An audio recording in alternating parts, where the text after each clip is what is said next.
Hola mis amigos, we're making pineapple cake.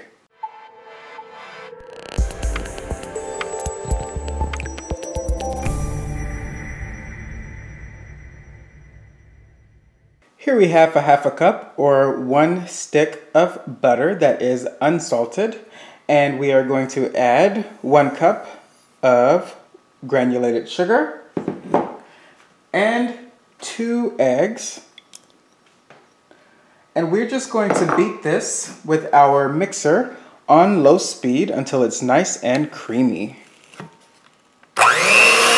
Okay, now that we're all creamed together, we are ready for our dry ingredients. We have 2½ cups of all-purpose flour, 1½ teaspoons of baking powder, 1/2 teaspoon of baking soda, and 1/4 of a teaspoon of salt.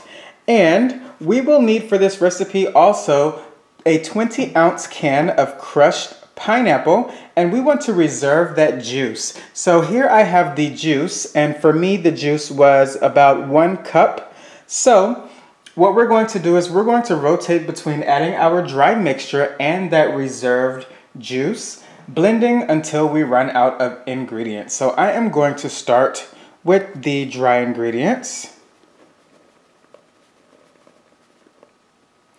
And then I'm going to give that a blend, and then I will add in our liquid.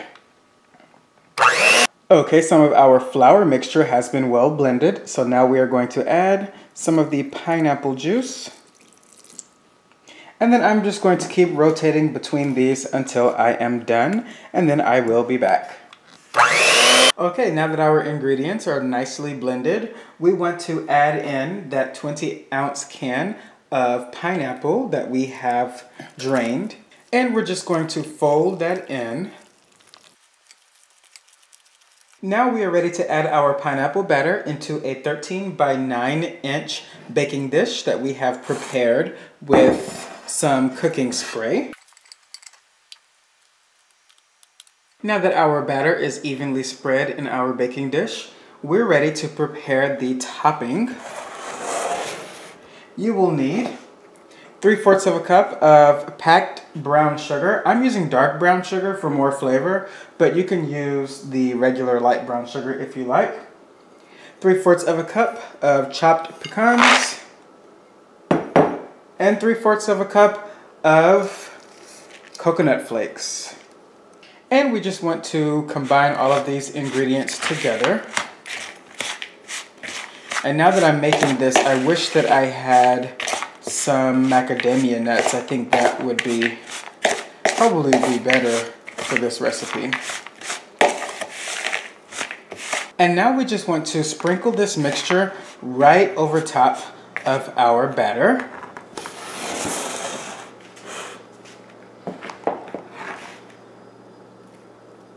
And I'm just grabbing it by hand and just sprinkling it all over.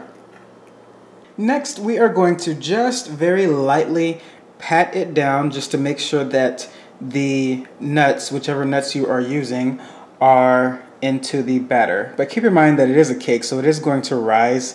So for the most part, it will be nice and evenly distributed. So now we want to drop this into our 350-degree oven for 30 minutes, and then we will be done.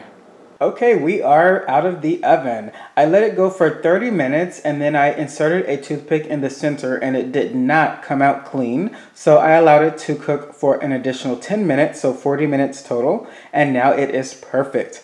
This cake is best served nice and warm, and it would be great coupled with some ice cream. Pineapple cake. Enjoy, and I'll see you at the dinner table.